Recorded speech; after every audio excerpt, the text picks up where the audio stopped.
Hi there guys, I'm Nikhil from Notion Hub, and in this video, I'll be showing you the most important tips and tricks for your Vivo T1x. By the way, I'll also be making a dedicated video for the best features where I'll talk about all the features offered by this phone. So definitely check out that video as well, link will be in the description.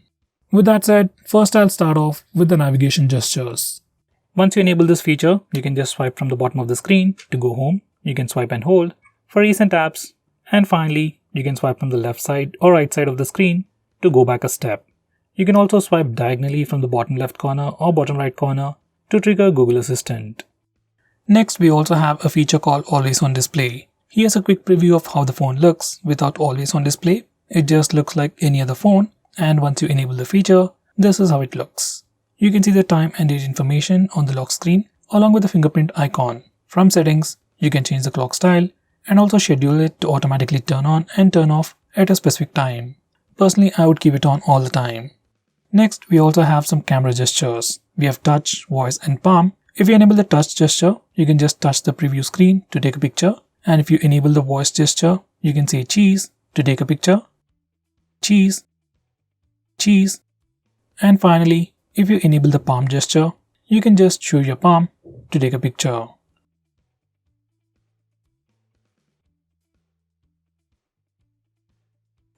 Next, this phone also comes with a new AUTOFOCUS technology, and you can enable it from the camera settings. By default, it is not enabled, and I would definitely recommend you to enable it to get the best results. Next, we have a new home screen gesture. By default, when you do a swipe down gesture on the home screen, it always takes you to the global search. But from the home screen settings, we can change it to pull down the notification bar. Once you enable this feature, do a swipe down gesture on the home screen to pull down the notification bar. Next, we have some pretty cool features related to gaming, bundled together in Ultra Game mode. You can access it from settings or the notification toggles, and once you open it up, you can customize a lot of these settings. You have the regular stuff like where you can block calls, notifications, fix brightness levels, and some premium features like 4D game vibration, where the phone vibrates every time you shoot or get shot in games like PUBG. As of now, only few games support this feature. Besides that, every time you open a game, Game Assistant pops up with all the features, and you can also access it once the game starts by swiping from the side.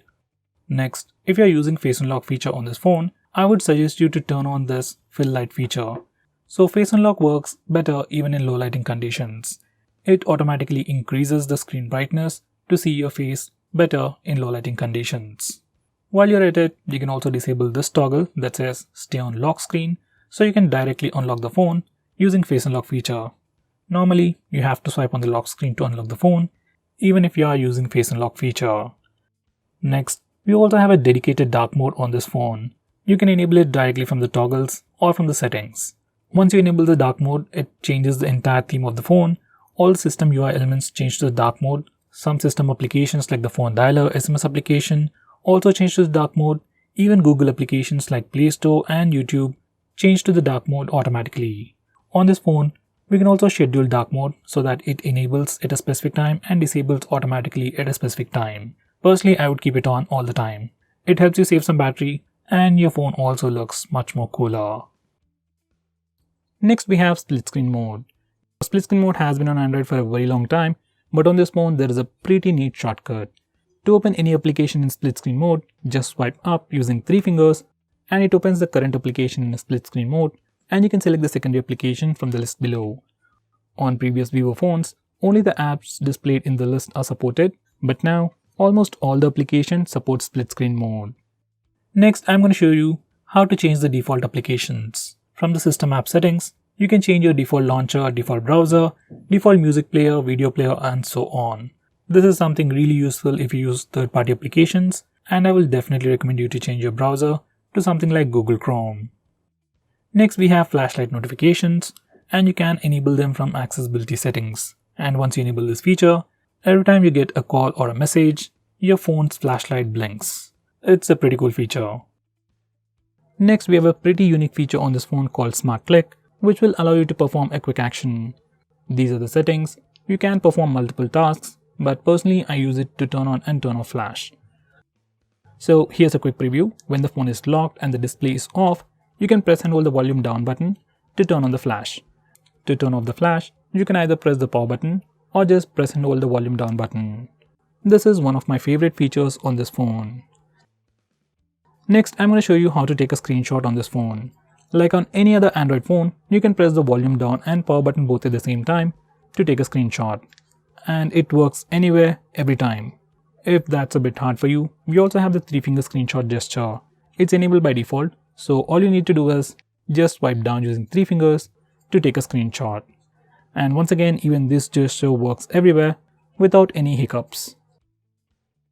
Next, I'm going to show you how to take a long screenshot. For that, first we need to take a normal screenshot. You can either use the buttons or the gesture, and then click long screenshot. Once you're done, click save, and you'll get a long screenshot. Next, we can also display the battery percentage on the status bar. For that, go to settings and enable the toggle for the battery percentage. Once you do that, you can see the battery percentage on the status bar. Next, if you want to display the network speed or your internet usage on the status bar, just enable this toggle. Once you do that, you can see a small indication of the network usage on the status bar. Next, I'm going to show you how to disable the lock screen poster feature. Now here's a quick preview of the lock screen. Every time you go to the lock screen, you see a different wallpaper. Some people like it, some people don't.